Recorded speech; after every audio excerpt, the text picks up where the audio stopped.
de escola, tipo, eu quero mostrar o projeto pro grupo, tu não tem tempo, tu não sei o que, um dia é isso, um dia é aquilo. Tu nunca tem um espaço dentro da escola pra te fazer aquilo lá, sabe? Então, mas tem que ir tentando, né?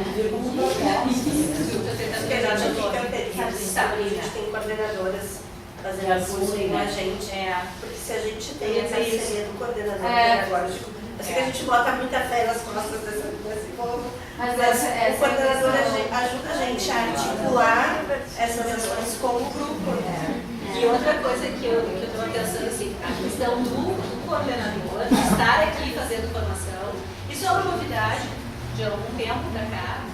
Houve muito curso de formação por um determinado tempo, que os professores faziam um curso de formação na sua área específica de atuação e depois reportavam para o coordenador na escola o que tinham feito, apresentavam um certificado para comprar pontos ou não. E essa articulação de ser pessoas de áreas diferentes, de trabalhos diferentes, de funções diferentes dentro da escola, isso é uma novidade que eu acho que a tecnologia provoca na gente. Né? E aí, antes de passar para a Xeri, uma coisa que me parece que acontece muito, e que talvez a Cíntia e a Raquel estão nessa função da tecnologia há mais tempo, o que acontece é que a quebra desses paradigmas que esbarram na questão da estrutura é feita pelos ousados e teimosos. Um exemplo, uma coisa bem básica que agora tem nas escolas, tá? Todo mundo reclama que aquela planilha tem que preencher tudo. Agora a gente já viu eletrônica. Mas a gente não pode usar. Então, tipo assim, eu tô sedente por usar, tô louca pra usar porque vai facilitar a vida. Mas muita gente diz, não, porque vai ser pior, porque papapá.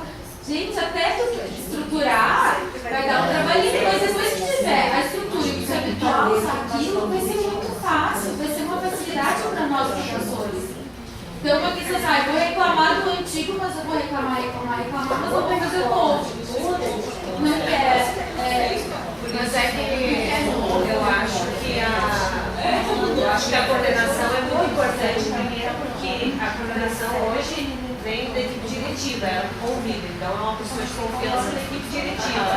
Então já vai estar em conjunto. Então, se for uma decisão da equipe diretiva, da coordenadora, que as planilhas têm que ser eletrônicas, todo mundo vai ter que ser diferente do que um diretor falar ou a se é uma coisa da equipe. Não, todo mundo lá na minha escola, graças a Deus, todo mundo já está fazendo. Só que a minha escola é muito diferente da minha escola.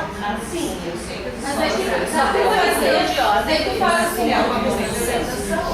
tu organiza um workshop, os professores pensam nesse negócio, a gente fica, né? Tipo, hoje é pra fazer essas coisas. Por vez de fazer outras coisas, junta todo mundo, vamos fazer isso, vamos aprender a fazer, usar essa ferramenta. Né? Que nem vocês estão proporcionando pra gente. Amanhã tem uma oficina, eu acho muito legal. Eu não fiz aquela que eu quis fazer animação e fiz, meti a cara e fiz em casa só fiz. Se eu tivesse feito na oficina, teria aprendido bem mais. Aprendeu diferente. Aprendi na base. Tem uma colega ali, tu não esqueceste, né? Que é Maria Lúcia. Maria Lúcia. Na minha escola, teve professora de inglês, esse ano lá no Estado, o nome dela é Débora Osmo. Conheço. Ela Você tem uma ousada, não é uma osa. eu sou fotografária, ela vai em Itália,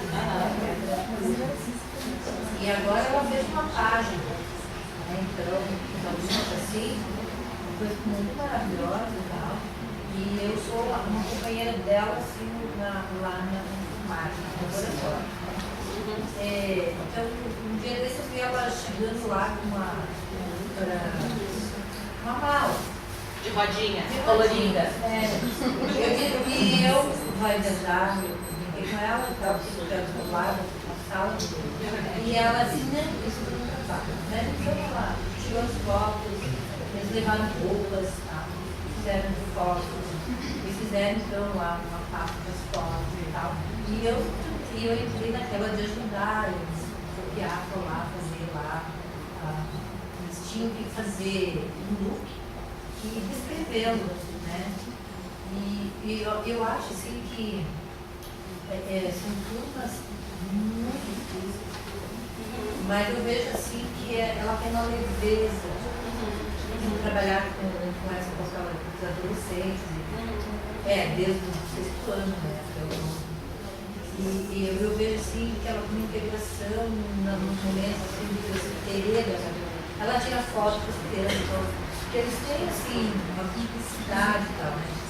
E ela trabalha realmente dentro dessa ótica aí, né? Não é uma coisa assim, eu não vejo ela com aquela preocupação de passar o conteúdo que está aparecendo, mas fazer um trabalho muito bacana. Então, eu acho assim, claro que tem os entraves sim, né? Isso tem, mas a gente tem que saber burlar também.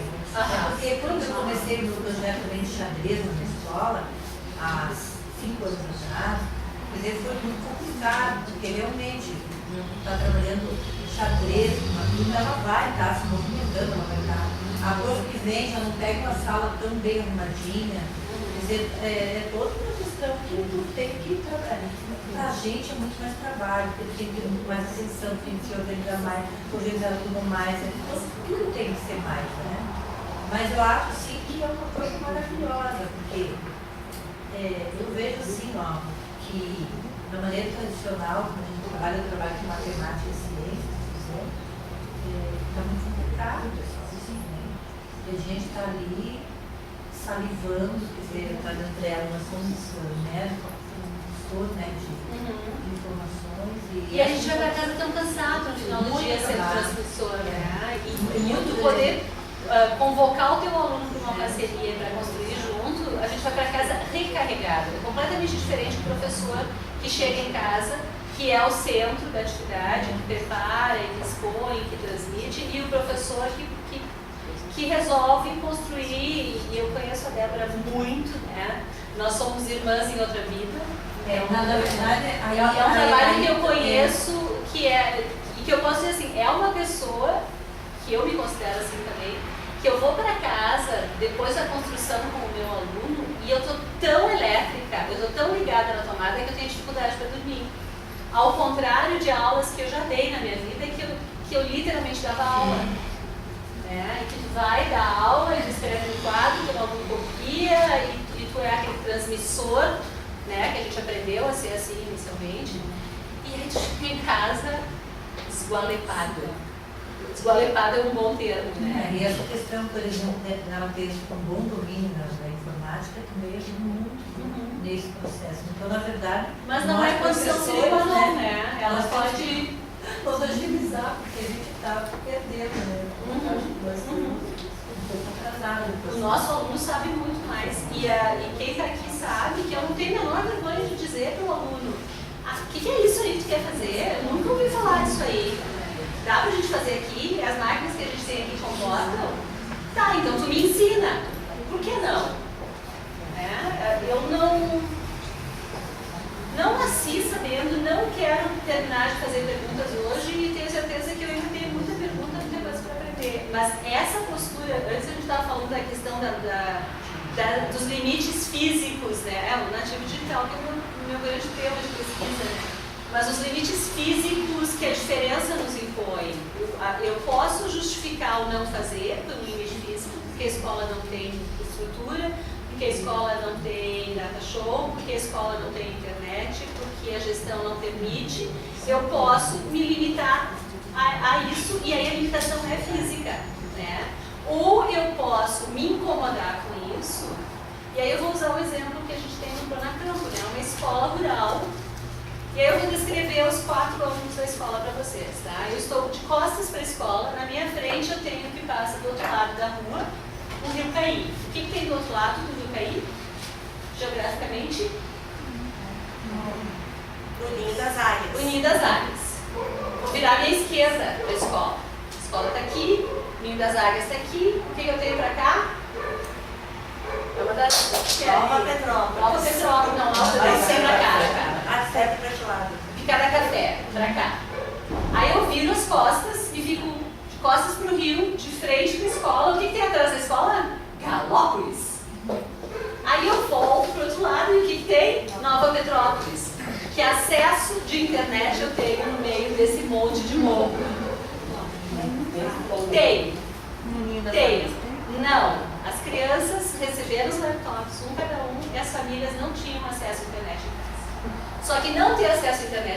não ter um laptop em casa, ela não era necessária. Certo? Mas aí, a partir do momento que eu tive, inicialmente 12, hoje 20 laptops, percorrendo essa região rural, diariamente na mochila, indo para casa e voltando para a escola. E a curiosidade de ensino fundamental, da educação infantil até o 5º ano, que é o que a escola tem, o que aconteceu? Famílias com um pouquinho mais de poder aquisitivo contrataram a internet, são 3 de 20. E aí a gente tem 2 meninos que são caracteristicamente proativos. Acho que é a melhor definição para eles dois, né? São proativos. Por acaso eles têm o mesmo nome? Por acaso eles têm o mesmo nome de batismo? Talvez, né? Um deles é o provedor de internet da escola. No final da aula, todo mundo vai com o seu pendrive e entrega para esse menino e diz assim, eu quero música gaúcha, tá? Aí vem um outro com o seu pendrive e diz assim, eu quero o lepo-lepo. Vem outro com o pendrive e diz assim, eu quero imagem para botar na minha apresentação. E ele vai para casa com 10 pendrives. Certo? Ele é muito feliz com o que ele faz. Eu me lembro do primeiro dia dele na escola, quando a gente participou da entrega dos laptops. E ele, a gente fez uma reunião, eu participo como observadora porque é o meu campo de pesquisa, né? E as famílias já sabiam, eles vieram para a escola sabendo que receberiam os laptops.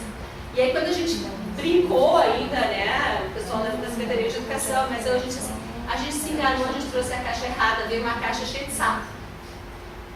E aí esse menino provedor de internet me olhou assim, ah não, professora, eu não dormi essa noite de dor de barriga porque eu queria meu laptop. Né? E ele, assim, muito ansioso, muito preocupado, ele queria aquele laptop. Hoje, ele ainda é esse menino ansioso, certo? Ele tem dor de barriga para tudo que ele vai fazer, mas ele é destemido. Ele volta distribuindo, porque quando eu comecei a ver, na última observação que a gente fez, que eles tinham imagens, que na escola não tem internet, eles tinham música. E aí eu disse, tem muita coisa da internet aqui, como é que vocês têm internet? E aí eles apontaram, é ele. E é por isso que eu sei a história do pendrive. Ele leva os pendrives para casa. E aí este menino gerou a necessidade de uma outra família, que também tem outra criança fazendo isso agora, que é uma das meninas, que também é uma menina super tímida. Essa é a coisa interessante, né? E que essas crianças, que num outro contexto seriam crianças que seriam respeitadas sempre por seu professor e por seus colegas, mas estigmatizadas como os tímidos quietinhos na aula, eles são os transportadores de conhecimento para os seus colegas, né? São projetos. Não são projetos de aprendizagem, ainda são ousadias dos professores, eles estão ainda muito numa fase exploratória, porque no meio rural isso é muita novidade, né? Mas tem jeito também, tem saída. Oi? Eu acho que é um projeto de vida. É um projeto de vida, é um projeto de vida. E o que a gente vê, assim, alguns deles vêm para os encontros, eles já apresentam, a primeira vez que eles apresentaram um trabalho no ciclo de... seminário de informática, eles vieram de ônibus, a escola, todas as crianças com seu laptop para conversar, contar para um monte de professores o que eles estavam fazendo. Então, não só o projeto de aprendizagem, mas o uso de material que proporciona a publicação transforma esses nossos serzinhos em crescimento em um cidadão mais articulado, mais destemido.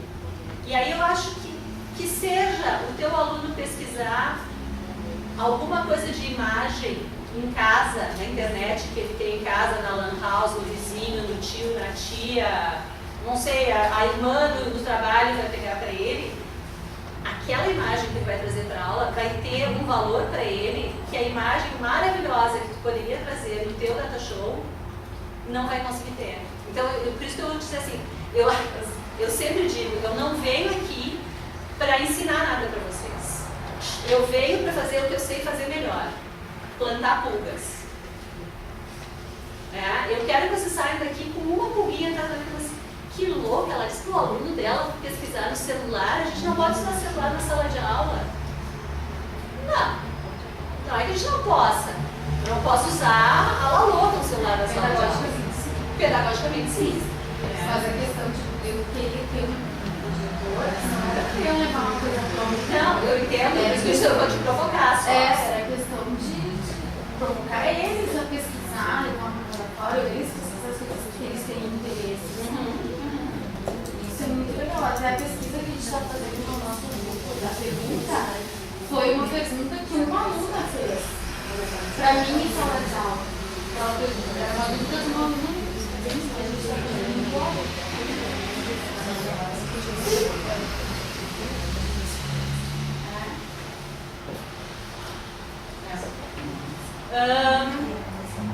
Eu estou mudando um pouco a ordem por causa da conversa, né? De vocês. Eu vou associando as coisas. Ok, eu consegui dar um jeito de ter algum tipo de acesso, de fazer os meus alunos e um colega, a gestão concordou, nós fizemos um grupo modesto de 3 malucos ousados que resolveram fazer projetos de aprendizagem com seus alunos, fizeram, e aí como é que a gente avalia isso? A gente não escapa do dar a nota. Práticas emancipatórias exigem avaliação emancipatória. E aí como é que se faz isso? Lá, de observação sistemática diária. Pode ser. Vocês têm ideia de como é que eu fiquei muito surpresa, eu não conhecia isso. Como é que uma Amora avalia? Pela produção escrita, desde o discurso. Eu acho que toda a discussão, processo todo.